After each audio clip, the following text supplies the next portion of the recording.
ሰላም ጤና ይስጥልኝ ውድ የጀሚሾ ቤተሰቦች እንዴት ናችሁ? በዚህ ሳምንት የጀሚሾ ፕሮግራማችን ላይ እጅግ በጣም ሁላችንም የምንወዳት የምናከብራትን ሳይኮቴራፒስት ትዕግስት ዋልተንጉስን ይዘንላችሁ እንቀርባለን። ሰዎች መጥተው ይነግሩኛል ሲያወሩኝ የራሴ ለካ ያልሰራሁት ችግር ነበር። ራሴን ኢሹ የራሴን የፓስት ኢሹን ፕሮሰስ አላረግ ነው ለካ ሳይኮቴራፒስት የሆንኩት ወይንም ምክክር አገልግሎት ውስጥ የገባው።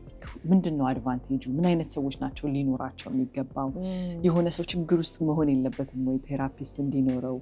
እኔ ብቸኛ ነኝ፣ እኔ አይገባኝም የመሳሰሉት አመለካከቶች ወይም ብሊፍ ሲስተም ያላቸው ሰዎች ወደዚህ ይመጣሉ።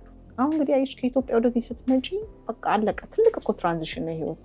ድህነትን ተፋታሹ ተብለሽ ወይስ ዛሬ የተቀየረ ነገር አለ? ትናንት በእኛ ዘመን በእናቶቻችን ዘመን የነበረ ዛሬ ያጣነው የቀረ ነገር አለ ወይስ ምንድነው? እስቲ ባክሽ። ደስታ መረጋጋቱ ምናምን የውስጥ ነው፣ ከውስጥ ነው። ሰክሰሱ ግን ሰው ይቆጥርልሻል፣ ከውጭ ነው ያለው። ሰው ልጆች የተፈጠርነው በጣም ለመተጋገዝ ነው። በጣም ህብረት ለማድረግ፣ ለመተጋገዝ፣ ለመደጋገፍ ነው እንጂ ኮምፒት ለማድረግ አይደለም። ስሪታችን እንደዛ አይደለም። ከሶሻል አኒማል አለን፣ ስሪታችን እንደዛ አይደለም። በዚህ ቆይታችን ስለ ልጅነት አስተዳደጋችንና ዛሬ ደግሞ በሚኖረን ህይወት ላይ ስለሚኖረው ተጽዕኖ፣ ህይወታችንን ስለምንኖርበት መንገድ በብዙ ጥልቀት ስለተነጋገርን የምታተርፉበት ፕሮግራም ነው የሚሆነው። በጀሚሾ አርብ ጠብቁ። መልካም ጊዜ።